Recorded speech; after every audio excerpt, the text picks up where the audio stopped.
बहुत ही सफल रहा भाजपा का महिला सम्मेलन। सिकंदराबाद नगर के दीक्षित पैलेस मैरिज होम में रविवार को दोपहर महिला सम्मेलन का आयोजन किया गया, जिसमें खुर्जा, दिबाई, गुलावटी से सशक्त महिलाओं ने भाग लिया। कार्यक्रम में मंच आसीन रहे विधायक लक्ष्मीराज सिंह, चेयरमैन प्रदीप दीक्षित, संयोजक सुंदरपाल तेवतिया, हरीश चंद्र भाटी, विधानसभा प्रभारी, सांसद प्रतिनिधि सुरेश शर्मा, पूर्व विधायक अनीता लोधी, ककोड़ नगर अध्यक्ष वंदना अग्रवाल, गुलावटी नगर अध्यक्ष डॉक्टर शोभा आनंद, विनीता शर्मा, गुलावटी देहात नगर अध्यक्ष। कार्यक्रम में नारी शक्ति पर प्रकाश डाला गया। सुंदरपाल तेवतिया ने कहा कि जब बच्चा पैदा होता है तो वह नारी का दूसरा जन्म होता है, क्योंकि उसी दिन एक माँ भी पैदा होती है। कार्यक्रम संयोजक की जिम्मेदारी निधि गर्ग ने कुशलता से निभाई। कुशल संचालन अरविंद दीक्षित द्वारा किया गया।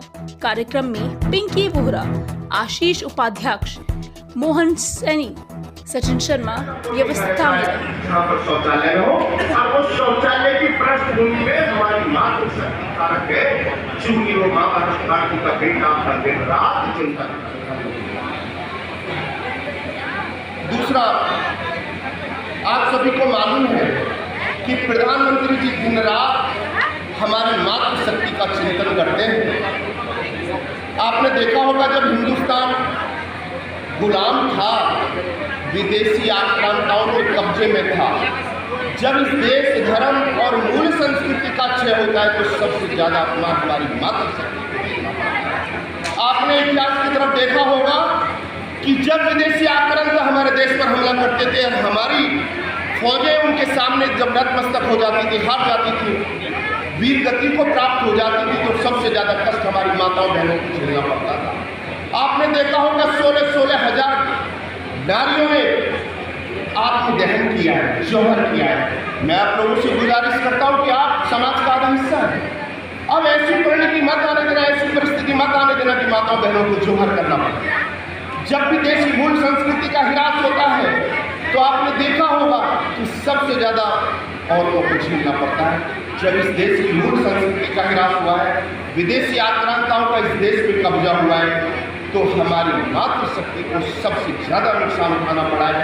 उनके मान सम्मान का सबसे ज्यादा ह्रास हुआ। और जब इस देश की मूल संस्कृति को मानने वाले प्रधानमंत्री जी हम लोगों के बीच उपस्थित होते हैं, तो आपने देखा होगा कि सबसे ज्यादा सम्मान भी नारी शक्ति को मिलता है। आपने उसकी परिणति में मैं बताता हूँ।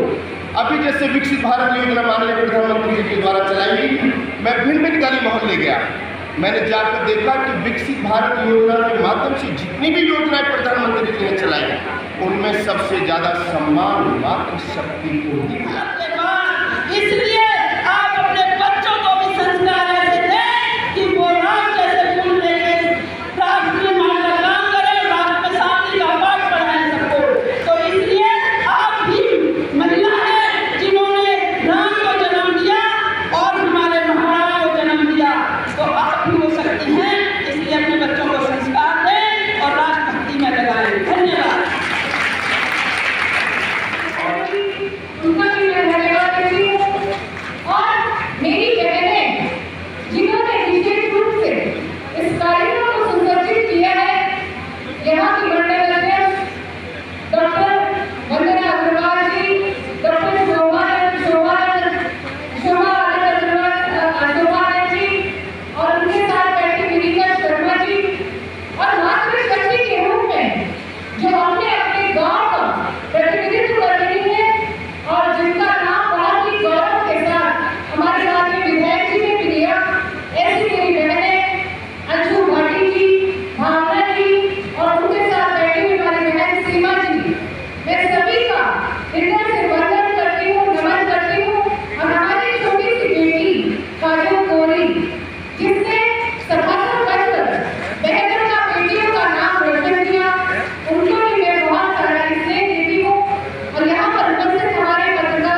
और उसके लिए हम लोग देखते हैं कि 2014 से पहले प्रधानमंत्री कहते थे कि ये सरकार अल्पसंख्यकों की सरकार है, ये सरकार पर हक पहला हक अल्पसंख्यकों का है। लेकिन जब से आदरणीय मोदी जी बने उन्होंने कहा ये सरकार गरीबों की सरकार है और ये सरकार गरीबों के समर्पित है। और उन्होंने इस देश को 4 जगह बांटने का काम किया, 4 जातियों में बांटने का काम किया। उन्होंने कहा पहली जाति महिला है, महिला को उन्होंने सम्मान देने का काम किया और उसमें उन्होंने कहा कि 30% आरक्षण देकर, क्योंकि बहुत सारे बहुत लोग कह रहे थे हमारा आरक्षण नहीं, हमारा देंगे, लेकिन उन्होंने आरक्षण देकर महिलाओं को सम्मान दिया है। बधाई की बात है, एक बार जोरदार तालियों का स्वागत करते हैं। और महिलाओं की बात करो तो आज उज्ज्वला की बात कैसे छूट जा सकती है। उज्ज्वला कनेक्शन के माध्यम से गाँव महिलाओं को सशक्त करने का काम किया, राशन के माध्यम से आज महिलाओं के नाम मुख्य बनाने का काम किया, चाहे आवास बनने को मुख्य बनाने का काम किया, चाहे शौचालय बनाने का काम किया, बहुत सारे ऐसे काम, चाहे महिलाओं को स्वयं सहायता समूह के माध्यम से आत्मनिर्भर बनाने का काम किया। आज गाँव में स्वयं सहायता समूह बने हैं, इसके माध्यम से आज महिलाएं खुद रोजगार कर रही हैं, आत्मनिर्भर बन रही हैं। ये मौका आदरणीय प्रधानमंत्री ने दिया है। और इस लोकसभा की बात करते हुए मैं कहता हूँ कि आदरणीय डॉक्टर महेश शर्मा जो हमारे पूर्व मंत्री भारत सरकार के और वर्तमान सांसद हैं, उन्होंने 1 लाख करोड़ के काम इस लोकसभा में कराने का काम किया है। और जहाँ जहाँ मैं एयरपोर्ट की बात करता हूँ, एयरपोर्ट 30,000 करोड़ की लागत से एयरपोर्ट बन रहा है। और जहाँ जहाँ एयरपोर्ट बनता है वहाँ 100 किलोमीटर का विकास हो जाता है। हम गुड़गांव की बात करें, गुड़गांव के आसपास जगह दिखने को मिलती है। आज जेवर अपने आप में हम लोग बात करते हैं, उसका असर हमारे जो है हापुड़ तक उसका असर दिखाई देता है हम लोगों को। तो मेरा आपसे यही कहना है कि आज डॉक्टर महेश शर्मा ने लगातार इस लोकसभा को काम करने का काम किया है। अभी बात करूँ लाइट की, सफाई कार्यक्रम में बहुत सारे महिलाएं गाँव से आई हैं। गाँव में लाइट दिन की आती थी, कभी रात की आती थी, और उसके बाद 4-6 घंटे लाइट आना शुरू हुआ, 7 घंटे 8 घंटे लाइट आती थी। लेकिन जब से भारतीय जनता पार्टी सरकार नहीं है तब से 8 घंटे 20 घंटे लाइट आती है। और आदरणीय सांसद जी ने 12,000 करोड़ की लागत से गुड़गांव में बिजली का प्रोग्राम किया का, उसके बनने के बाद 2 महीने में बन जाएगा और आदरणीय प्रधानमंत्री उसका उद्घाटन करेंगे। 2 महीने बाद 24 घंटे लाइट आपके गाँव में आने लगेगी, आपके यहाँ लगेगा।